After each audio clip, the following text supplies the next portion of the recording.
Hi hello guys, welcome back to మన కొత్త ముచ్చట. ఈరోజైతే నేను రేగ్గాయ పచ్చడి పెడతాను. ఇవి మంచిగా 3-4 సార్లు కడుక్కొని వీటి తొడిమలు ఉంటాయి చూడ, అవి తీసేసి ఇట్లా లోపల పురుగు ఏమైనా ఉందా లేదా అని చూసుకొని ఇన్ని రేగ్గాయలకైతే 2 పురుగులు వెళ్ళినాయి.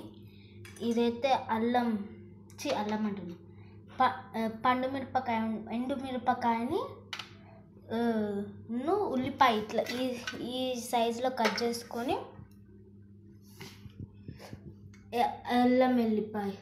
ఎల్లిపాయ పేస్ట్ స్టవ్ మీద గంట పెట్టుకొని, జాలి గంట ఉంటుంది చూడండి, అందులో పెట్టుకొని కాల్చి దంచింది.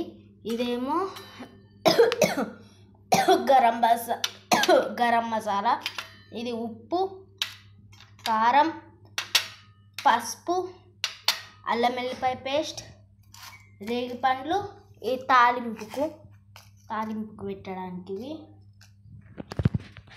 నేనైతే రేగి పండు పచ్చడి అయిపోయాక ఎట్లుందో చూపిస్తా. బాయ్.